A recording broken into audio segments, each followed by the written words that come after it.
Hi everyone. நான் இன்றைக்கி பாவக்காய் வச்சு ஹெல்த்தியான டேஸ்டியான ஒரு பச்சடி செய்து காட்ட போகிறேன்.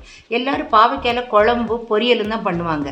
ஆனால் நான் இன்றைக்கி அதையே கொஞ்சம் டிஃப்ரெண்ட்டாக நான் உங்களுக்கு மத்தியான லஞ்சுக்கு உண்டான ஒரு பச்சடி செய்து காட்ட போகிறேன். அதற்கு தேவையான பொருள் 100 கிராம் பாவக்காவை நல்லா கழுவி பொடியாக அரிஞ்சு வச்சுருக்கேன். 1 கப் தயிர், 4 டேபிள் ஸ்பூன் தேங்காய் பூ துருவி வச்சுருக்கேன், 1 ஸ்பூன் அரிசி மாவு, 1/2 ஸ்பூன் வத்தத்தூள், 2 பச்சை மிளகாய், தேவையான அளவு உப்பு, 1/2 டீஸ்பூன் ஜீரகம், 1/2 ஸ்பூன் கடுகு, 1 காஞ்ச மிளகாய், இதளவு கருவேப்பிலை.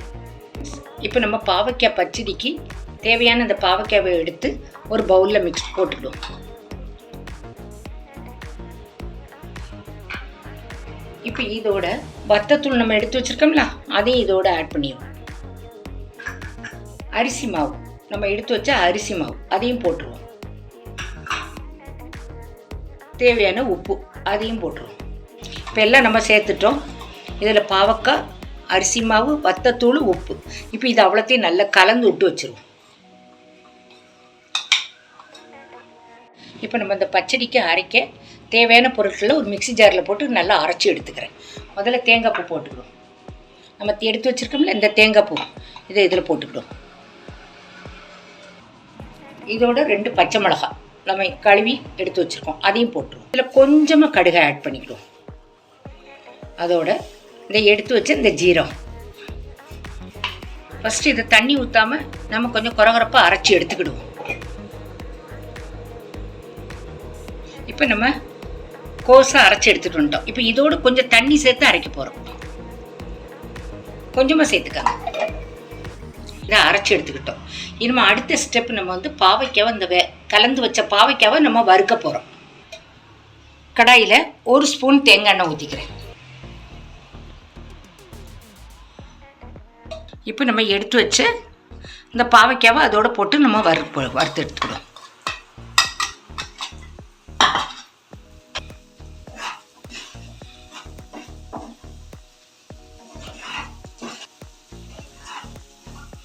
இது நல்ல கோல்டன் ப்ரௌன் ஆகிற வரைக்கும் நீங்கள் ஃப்ரை பண்ணிக்காங்க. கொஞ்சம் மூடி போட்டு வேக வைங்க. ஃப்ரெண்ட்ஸ், இப்போ நம்ம கொஞ்சம் வதக்கி இருக்கோம். இப்போ ஒரு மூடி போட்டு மூடி வச்சுருவோம். நான் மூடியை ஓப்பன் பண்ணுறேன். இது நல்லா வதங்கி கோல்டன் ப்ரௌனில் வந்திருக்கு. இப்போ இதை வந்து நம்ம ஒரு பவுலில் ட்ரான்ஸ்ஃபர் பண்ணி கொஞ்சம் ஆற விடுவோம். இப்போ இது நல்லா வதங்கி எடுத்து வச்சுருக்கேன் பவுலில். இப்போ இதோட சூட்டோடு நீங்கள் தயிர் சேர்த்திங்கன்னா திரிஞ்ச மாதிரி வந்துடும். ஒரு மாதிரி திப்பியாக திரிஞ்ச மாதிரி வந்துடும். ஸோ நல்லா ஆறட்டும். ஆறுனதுக்கப்புறம் நம்ம ஒவ்வொரு பொருளாக கொஞ்சம் ஆட் பண்ணிக்கலாம். இப்போ நம்ம அதே பேனில் கொஞ்சம் நம்ம அரைச்சி வச்சுருக்கோம் இந்த மசாலா, தேங்காய், பச்சை மிளகாய், ஜீரகம், இதை வந்து ஒரு கொதி வர விடுவோம். இப்போ நம்ம வதக்கிக்கிட்டு இருக்கோம். இந்த அரைச்ச மசாலா வந்து கொஞ்சம் பச்சை வாசம் போகட்டும். நல்லா கொஞ்சம் வதங்கி வந்து பச்சை வாசனை போகட்டும். அதுக்கப்புறம் நம்ம பாவைக்காவை இதோடு சேர்த்துக்கலாம். இப்போ நம்ம வதக்கி வச்ச இந்த பாவைக்காவை அதோடு சேர்த்துட்றோம். நல்லா கிளறி விடுவோம். பாவக்காய் வதக்கிறதுக்கு உண்டான உப்பு தான் சேர்த்துருக்கோம். இப்போ இந்த மசாலாவுக்கு உண்டான உப்பை நம்ம கொஞ்சம் ஆட் பண்ணிக்குவோம்.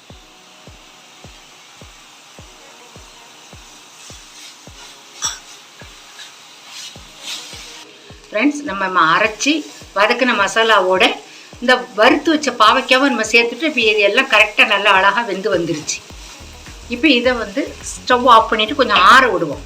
ஆற விட்டு பவுலில் சேர்த்து தயிர் ஊற்றினா தான் திரிஞ்சு போகாமல் இருக்கும். இல்லைன்னா இந்த ஸ்டேஜில் சூட்டோடு போட்டாச்சுன்னா தயிரை ஊற்றியா திரிஞ்சு நல்லா இருக்காது. டேஸ்ட் வந்து டிஃப்ரெண்ட்டாக மாறிடும். நம்ம இப்போ இது கொஞ்சம் ஆறட்டும், கொஞ்சம் டைம் எடுத்து ஆற வைப்போம். இந்த ஸ்டேஜில் நீங்கள் தயிர் ஆட் பண்ணிக்காங்க. நல்லா ஆறிடுச்சு.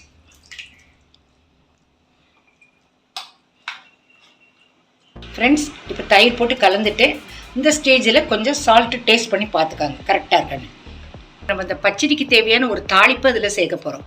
அதுக்கு ஒரு சின்ன கடாயில் வந்து 1 ஸ்பூன் தேங்காய் எண்ணெய் ஊற்றிக்காங்க.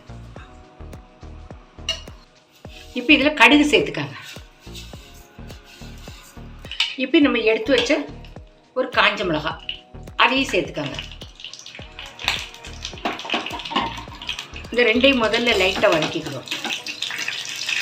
நம்ம ஃபைனலாக கருவேப்பிலையை ஆட் பண்ணிடுவோம்.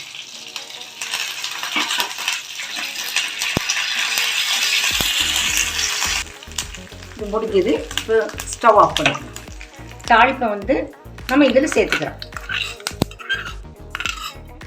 இப்போ நம்ம இது பாவக்காய் பச்சடி ரெடி ஆகிட்டு.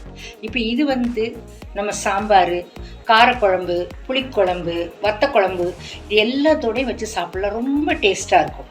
இன்னொன்று தேங்காய் எண்ணெயிலேயே நம்ம வதக்கி தேங்காய் எண்ணெயிலேயே தாளிப்புக்கு ஊற்றுறதுனால நல்ல மணமாகவும் இருக்கும்.